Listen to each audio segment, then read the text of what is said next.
Have you ever wondered why some people who you see are having a very beautiful courtship, people you think would have a very beautiful relationship, marital relationship, what you can describe as perfect for each other, still end up having a failed marriage? Now, that's simply because marriage in itself is not solely sustained by feelings or emotions. Marriage needs to be adequately prepared for. And that's why in today's video, I will be sharing 5 important tips that every single person must do and must know before they end up getting married. Hello everyone, my name is Gloria. If you're seeing me on YouTube for the very first time, thank you for stopping by and clicking this video. Please do not make it your last. Here on my channel, I share tips revolving around relationship, courtship, marriage, parenting, and motherhood. So if this is the kind of content you typically like to see, please do well to subscribe, turn on your post notification bell, and be a part of our community. Now, marriage is not only sustained by feelings or your emotions. That's not the only thing that sustains marriage. Marriage is something, a venture that you must adequately prepare for. You must be ready in every ramifications. You must be ready. Without so much ado, let us dive right into it. So tip number 1, know who you are. Understand yourself. Learn about yourself. Now, when we say know who you are, some people may find this statement vague, ambiguous, maybe broad. How do I begin to know who I am? Yes. Now, there's a general notion that you are the only person that can tell yourself the truth, the undiluted truth about who you are. It is only you who knows what goes on in your mind. So begin to pay attention to your emotions, to your feelings. Begin to pay attention to your values. Who am I? Ask yourself these questions. Who am I? What are my values? What are those things that I hold dear to my heart? What are my emotional needs? What are my strengths? What are those things that I am strong at? What are my weaknesses? Now, don't expect to go into marriage as a vacuum, looking for someone to fill you up, looking for someone to understand you when you have not even understood yourself. Now, it's easier for you to understand who you are, learn about yourself, know who you are, before choosing to know somebody else. And it is harder if you have not really understood yourself for you to now think that you might start to understand somebody else. So this is very simple. Pay attention, very close attention to how you think, to how you see life, how you view life. Pay attention to yourself. Ask yourself very deep questions and be ready to give yourself very sincere answers. What are my weaknesses? What are my strengths? What are my values in life? What are those things that I hold very dear? What are those things that are unique and peculiar to me as a person?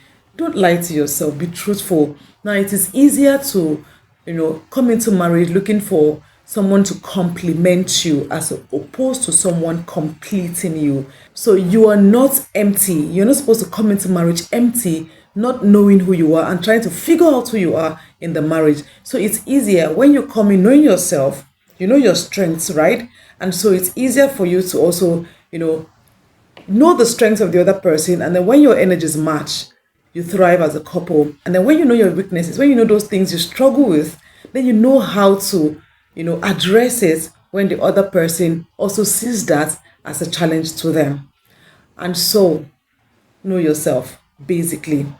Tip number 2, heal. Yes, heal.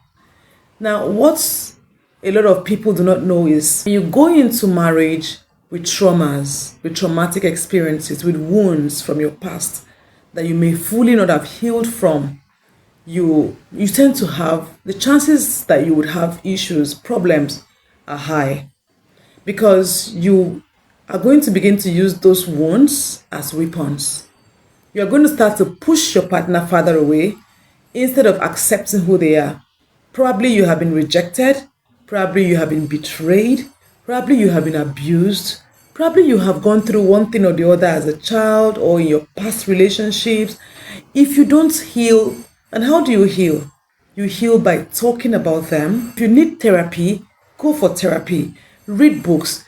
engage yourselves in things that will, make you come out of those experiences and completely heal, fully heal.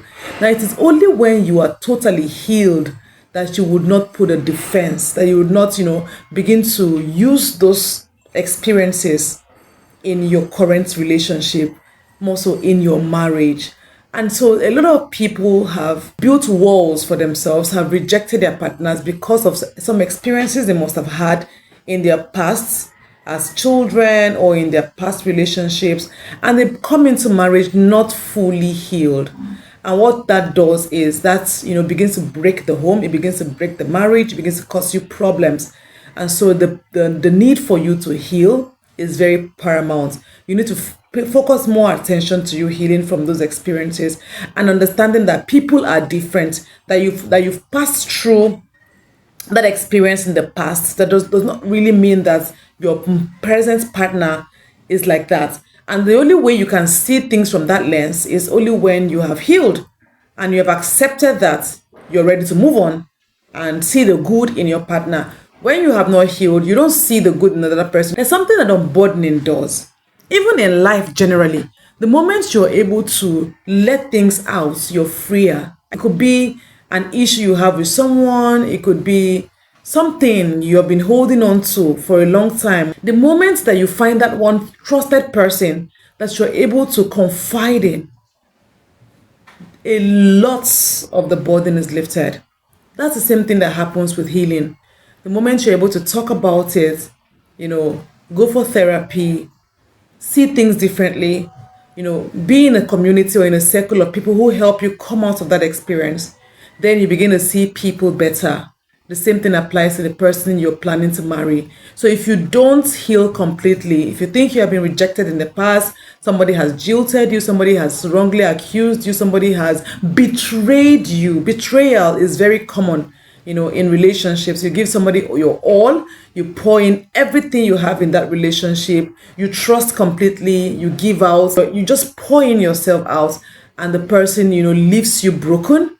The moment you don't heal from that experience, you feel that any other person who comes to your life is just there to betray you again.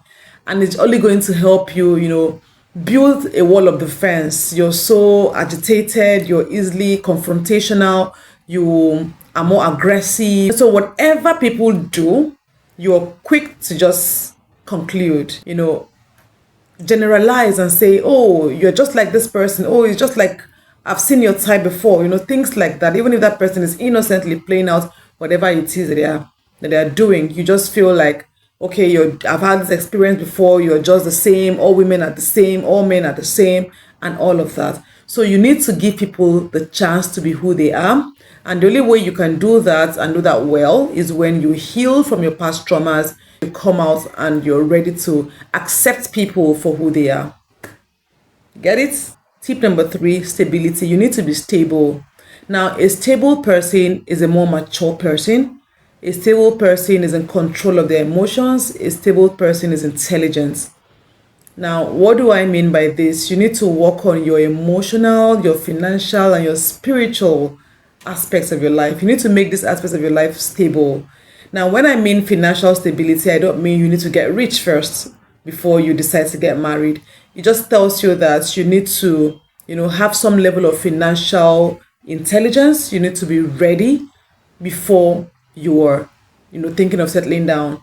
Regardless, whether you're a man or a woman, it is not only the men that should be financially ready. Even the women, you may still be struggling or you may not have it all. Don't get me wrong. I'm not saying you must have all the monies. When I first got married, we grew financially from where we were to where we are, and we are still growing. So financial stability only tells you that you should be financially intelligent. You should be able to understand what savings is, what budgeting is, what investment is, what expenditure is. Because marriage is not all about romance. Marriage comes with serious responsibilities. So you don't know, you never can tell what the marriage holds. You never can tell. You just never can tell. So you need to begin to develop some level of financial stability, understand how money works. It's very important. Know how to grow money, know how to build money, know the things to do to help you have extra income, because marriage comes with a lot of responsibilities. Just in case somebody tells you marriage is all roses, it's not all bed of roses. Yes, it's sweet, it's amazing, marriage is good, but it comes with its own side. It comes with some struggles, some level of financial struggles. Now you're not just bothering about yourself, you now have either a wife or a husband. So you have an extra person to look out for, you know.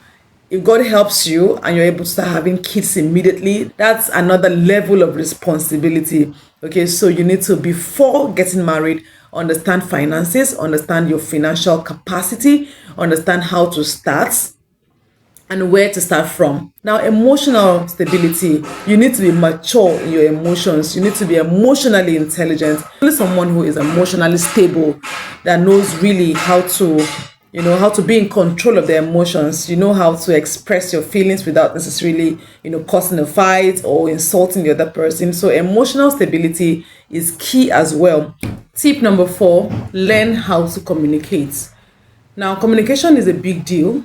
Communication is very essential, and a lack of it is what has been causing a lot of marital crisis. Now, it's a skill that every single person should acquire, and plan to take into the marriage, as opposed to, going into the marriage and planning to, to figure it out. Everything begins and ends with communication. Every crisis, most of the crises we see in marriages today, begin and end with communication. Like a lack of it, if you're not able to express yourself, you're not able to, listen. Communication is beyond just talking, right? There are different types of communication, and a shortfall of communication is what breeds every other crisis. So if you get it wrong, the chances are high that you would also get other aspects of marriage wrong. It is a skill every intending couple must, strive to acquire before finally saying I do. Now, finally on my list, understand the purpose of marriage. Now, I cannot overemphasize this. I used to always say that there is no marriage in heaven. Like, marriage begins and ends here on earth. So ideally, your purpose for your life, God's purpose for your life, and God's purpose for your marriage should supersede the marriage, should come before the marriage. And that's why you must pay attention to it. You must understand it. It must be a factor, a big factor for that matter, to consider when you're, preparing, when you're in that stage of preparation for marriage. You must, understand what marriage is all about. You must understand what God wants from your marriage. You must you must ensure that the partner, the person you want to work life with in marriage, understands the assignment, understands the purpose of God for your life, and you understanding the purpose of God for their life as well, and working together, in synergy, supporting and giving everything that it takes to help the person live out their full purpose on earth. Understand what you want out of that marriage and ensure that it aligns with God's purpose for your life. So if you found this video useful, please do it to like it, do it to share it with your friends. Drop your comments. Let me know if you are in the preparation stage. Let me know which of these 5 tips that you are currently working on right now. And if you have others, probably you're married for some time and you have 1 or 2 tips to share, please feel free to leave it in the comments. I really would love to read from you. I'll see you in my very next one. Bye for now. I love you.